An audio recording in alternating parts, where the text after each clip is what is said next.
앞에서 말한 대로 탐식은 쾌락주의와 연결됩니다. 자신의 행복을 위해 살다 보면 삶의 가치와 동기, 제일 원리가 없이 삶을 살게 됩니다. 많은 돈을 가졌지만 행복하지 않고 결국 권태에 시달리면서 허무함과 무기력함에 빠져드는 것입니다. 이를 극복하는 방법은 삶의 진정한 가치를 발견하는 것입니다.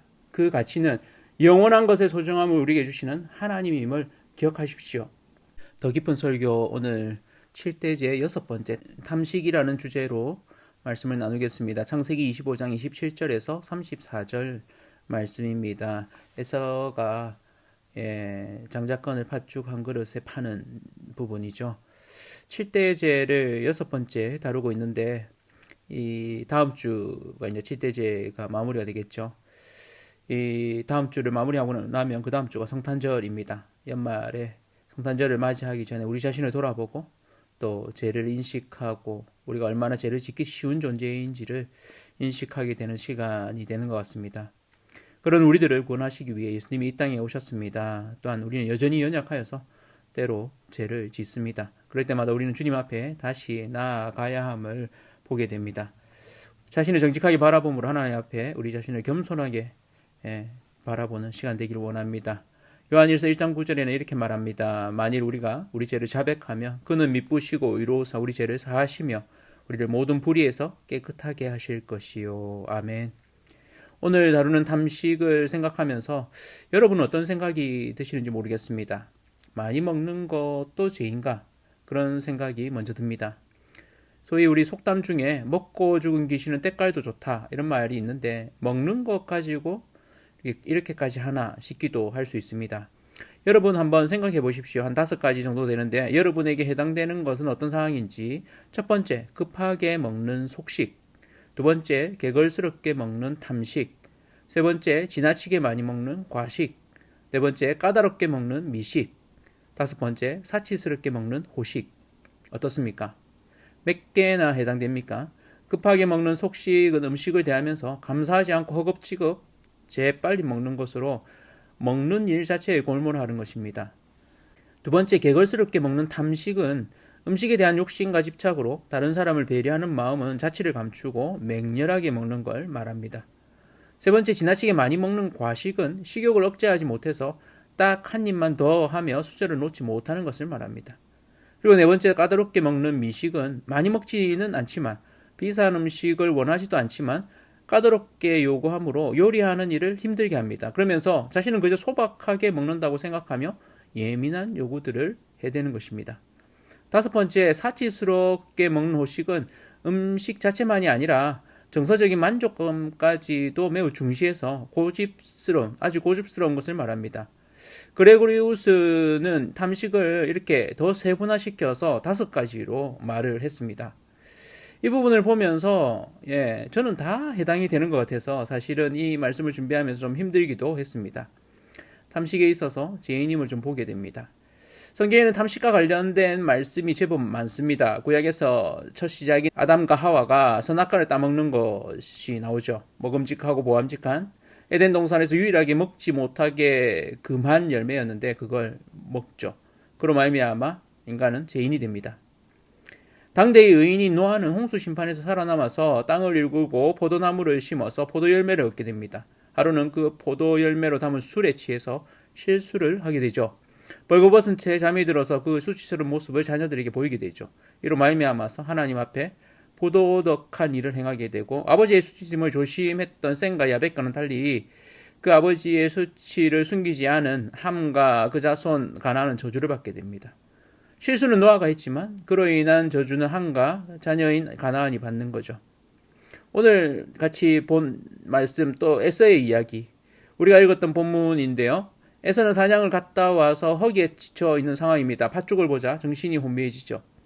야곱이 약속 빠르게 형이 좋아하는 그 팥죽을 내밀면서 장자의 명부를 팔면 팥죽을 주겠다고 딜을 합니다. 냄새가 얼마나 진동했겠습니까? 에서는 이 장자의 명분이 지금 내게 무슨 유익이 있느냐라며 넙죽 야곱에게 팝니다. 그리고 떡과 팥죽을 받아 먹습니다. 그런데 놀라운 건 이것이 실제가 됩니다. 이삭이 장자의 축복을 야곱에게 하게 되죠. 말로 하는 약속이 얼마나 힘이 있는지를 보여줍니다. 말은 힘이 있습니다. 특별히 구약에서는 지금처럼 사인을 하거나 도장을 찍지 않습니다. 말로 그 모든 것을 확증합니다. 하나님이 말씀으로 세상을 창조하셨죠. 말에는 힘이 있습니다. 여러분들이 말을 조심해서 하시고 또 말의 힘을 믿고 말을 하시기를 축원합니다. 출애굽하는 이스라엘은 어떻습니까? 물이 없어서 짜증내고 고기가 없다고 다시 애굽으로 돌아가겠다고 말하기도 합니다. 홍해가 갈라지는 놀라운 기적을 보았지만 먹는 것 앞에서 그들은 그 하나님의 역사하심을 다 잊어버립니다. 그리고 다시 애굽으로 돌아간다고 이야기합니다. 하나님을 원망하고 모세에게 불평을 쏟아냅니다. 예수님 당시 예수님은 제자들과 세리들과 먹고 마시는 일들을 했습니다. 그래서 엉뚱하게도 예수님을 탐식자라는 별명이 붙게 됩니다. 누가복음 7장 34절에 보면 인자는 와서 먹고 마시며 너희 말이 보라 먹기를 탐하고 포도주를 즐기는 사람이요 세리와 죄인이 친구로다 하니 그렇습니다. 성경에는 탐식과 관련된 본문이 제법 있습니다. 그렇다면 탐식이 왜 죄일까요? 탐식은 목구멍이라는 뜻을 가진 라틴어 굴라의 파생어 글루틸에 곧 삼키다 벌컥벌컥 마시다라는 의미에서 왔습니다. 미식가나 식도락가를 뜻하는 걸미도 여기서 온 단어죠. 아퀴나스는 탐식을 너무 빨리, 너무 비싸게, 너무 많이, 너무 몰두하여 음식에 대해 너무 까다롭게 불평하는 것이 탐식의 죄를 범하는 것이라고 말했습니다.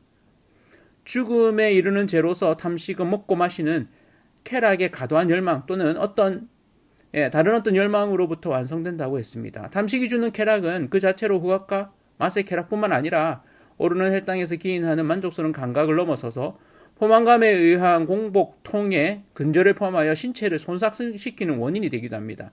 그리고 임무의 나태나 하나님을 숨기고 하나님을 찾지 않고 멀리하게 되는 그런 오용도 일으킵니다. 탐식은 음식에 집착함으로 말미암아서 의에 줄이고 목마른 삶으로 깊이 나아가는 것을 방해합니다. 사막 교부로 알려져 있는 에바그리오스는 마귀가 8가지 악한 생각으로 수도사들을 유혹하는데 그 첫 번째가 바로 식탐이다 라고 했습니다. 그만큼 이 탐식의 부분이 죄와 연결된다는 거죠.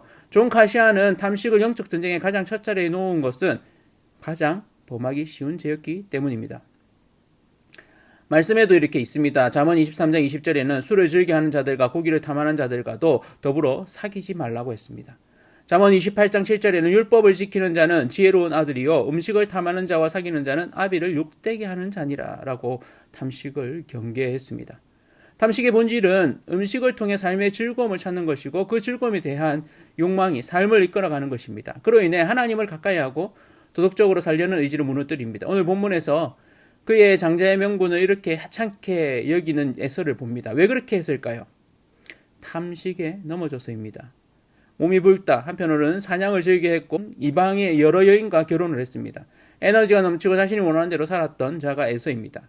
그는 부모님을 기쁘게 해드리는 것이 무엇인지 알지 못했습니다. 하나님 뜻보다는 자신의 뜻대로 살았던 자입니다.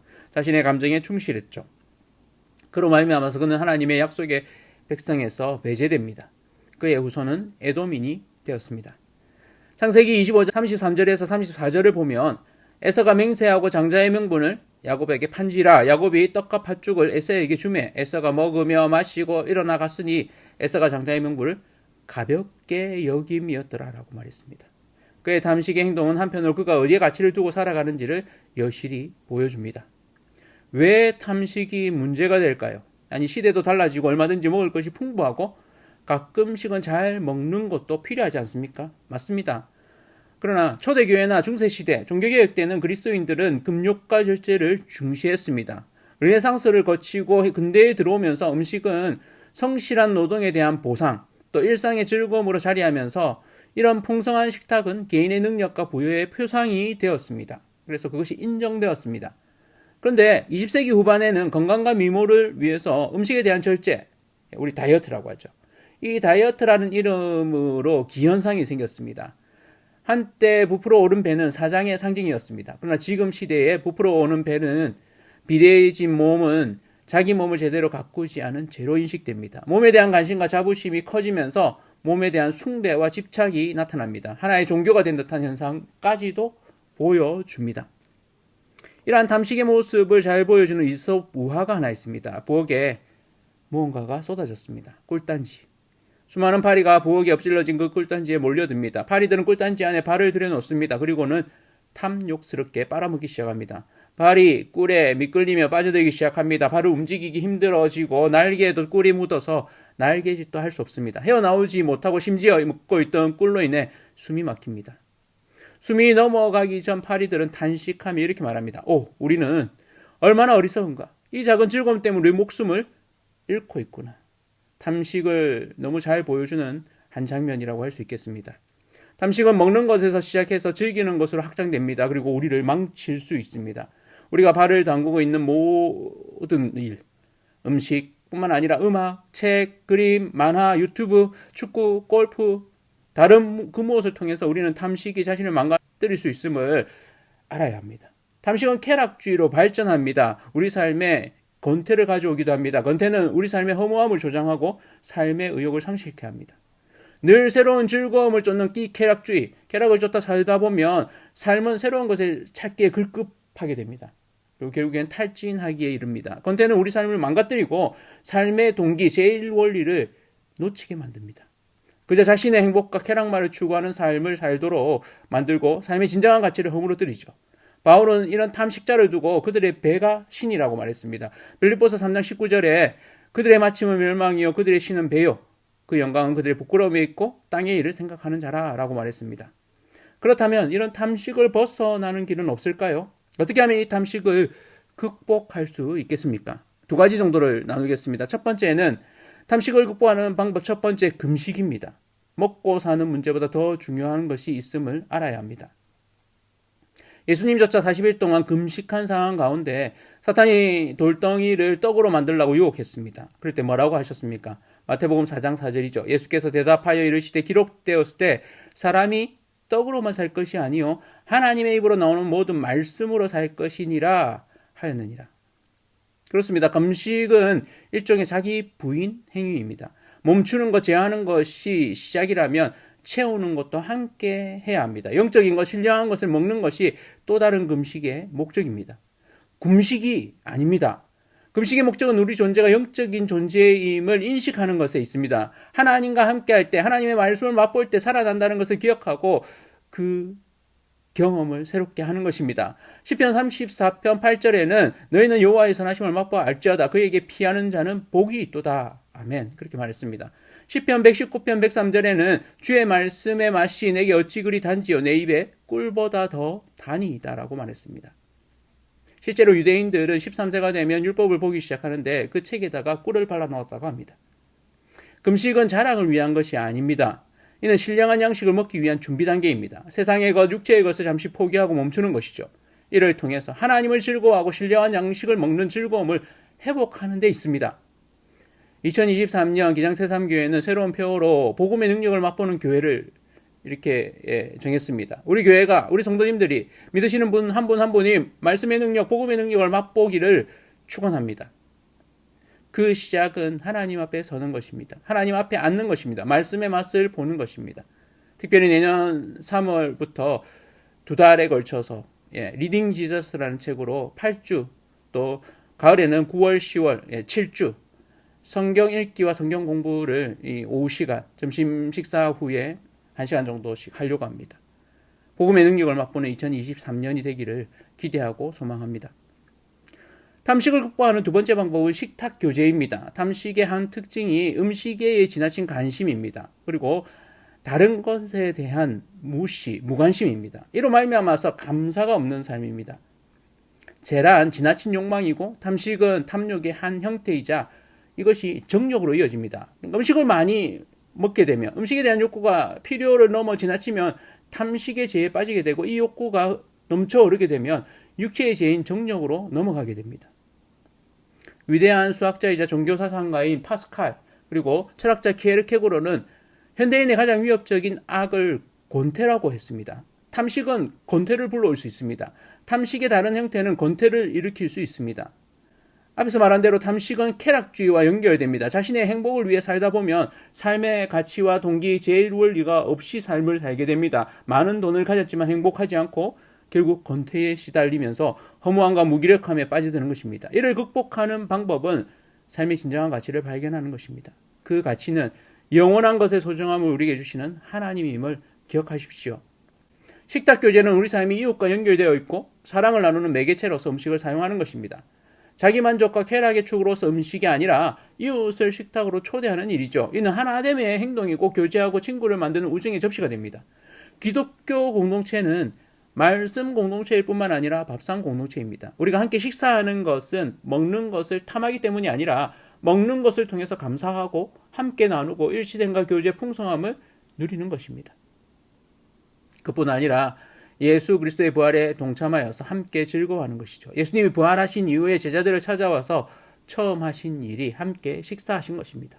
식탁 교제는 또 다른 의미에서는 구제가 될 수 있습니다. 다른 사람을 초대하고 손대접하는 일은 그 사람을 우리 공동체의 일원으로 초대하는 일이고 부주 중에 예수 그리스도를 대접할 수 있습니다. 여러분의 삶의 동기는 무엇입니까? 단순한 행복, 먹고 즐기는 것, 그때그때의 성취에 만족하는 것이 아니길 바랍니다. 더 신령한 것, 영적인 것이 있음을 기억합시다. 그래서 때로 내 삶의 무게가 너무 무거울 때, 삶의 문제로 너무 버거울 때 금식함으로 하나님이 내게 필요함을 인정하는 저와 성도님들 되기를 원합니다. 영적인 갈망을 누리고 복음의 능력을 맛보십시오. 우리 죄를 위해 죽으시고 부활하신 예수님의 그 믿음의 공동체로서 음식을 통한 교제와 나눔을 또 구제까지 누리는 저와 성도님들 되기를 축원합니다. 기쁨의 공동체는 먹는 것으로 완성됩니다. 많이 먹고 마시며 예수님이 보이셨던 그 많은 식탁의 교제를 만들어가는 저와 성도님들 되기를 원합니다. 우리 공동체를 더 풍성하게 하고 음식에 대한 감사가 넘치게 하는 것이자 성령의 일하심의 통로가 되어질 것입니다. 여러분의 삶이 탐식을 넘어서서 때로는 금식하고 또 이 음식을 통해서 식탁 교제를 통해서 하나님이 일하시는 통로가 되시는 저와 성도님들 되기를 축원합니다.